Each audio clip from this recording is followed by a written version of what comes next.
नमस्ते दोस्तों। आज हम जानेंगे भारत के पूर्व राष्ट्रपति ज्ञानी जैल सिंह के जीवन परिचय के विषय में। मैं हूं सुगंधा और मेरे चैनल का नाम है सुगंधा ज्ञान सुगंध। तो चलिए शुरू करते हैं। जन्म परिचय। राष्ट्रपति ज्ञानी जैल सिंह का जन्म 5 मई 1916 को कोटकपुरा से 4 किलोमीटर दूर संदवान ग्राम में हुआ था। उनके पिता का नाम किशन सिंह था। उनके पिता ने 3 विवाह किए थे। उनके तीसरे विवाह से 4 बच्चे हुए, जिसमें 3 लड़के और 1 लड़की थी। जैल सिंह सबसे छोटे थे। जब वे 11 माह के थे तो उनकी माता इंदी कौर का निधन हो गया था। उनकी सौतेली माता ने उन्हें असली माता की तरह बड़े ही लाड प्यार से पाला। ज्ञानी जैल सिंह के पिता सिख धर्म के प्रति पूर्ण निष्ठा और आस्था रखते थे।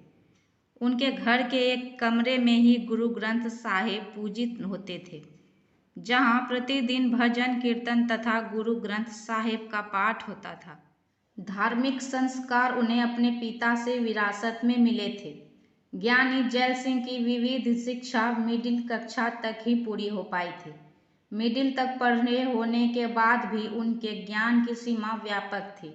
5 वर्ष की अवस्था से गुरु ग्रंथ साहिब का पाठ करने वाले ज्ञानी जैल सिंह ने स्वाध्याय के बल पर हिंदी, अंग्रेजी, उर्दू का ही नहीं वरन वेद, उपनिषद, गीता, कुरान, बाइबल का सम्यक ज्ञान प्राप्त किया। उर्दू साहित्य का तो उन्हें विशेष तथा व्यापक ज्ञान प्राप्त था। अपने संघर्ष के दिनों में उन्होंने राजमिस्त्री तथा बढ़ईगिरी का कार्य भी किया। दर्जी की तरह कपड़े सिए, मजदूर की तरह पत्थर भी ढोए। इस तरह दैनिक जीवन में सब तरह के परिश्रम के कार्य उन्होंने किए। उनका विवाह 15 वर्ष की अवस्था में 1934 को बीबी प्रधान कौर से हुआ। उनके 1 लड़का और 3 लड़कियां थीं। 4 जनवरी 1980 को उन्हें इंदिरा गांधी के शासनकाल में गृह मंत्रालय का कैबिनेट मिनिस्टर बनाया गया। उस समय भटके हुए लोगों द्वारा खालिस्तान की मांग का उन्होंने विरोध किया।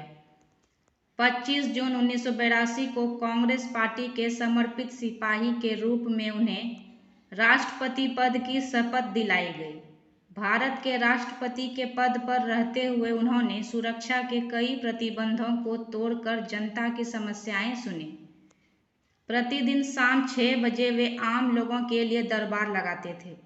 हिंदी भाषा के प्रति उनके मन में अपार सम्मान था। राजीव गांधी के साथ उन्होंने सैद्धांतिक तौर पर होने वाले तनाव के कारण 25 जुलाई 1987 को अपने पद से त्यागपत्र दे दिया और राष्ट्रपति भवन छोड़कर 4 सर्कुलर रोड के आवास में रहने चले गए। 29 नवंबर 1994 को पंजाब के रोहतक के पास एक सड़क दुर्घटना में वे बुरी तरह से घायल हो गए। 27 दिनों तक कोमा में रहते हुए 24 दिसंबर 1994 को अंतिम सांस ली। आशा करती हूँ कि यह जानकारी आप सभी को अच्छी लगी होगी। धन्यवाद।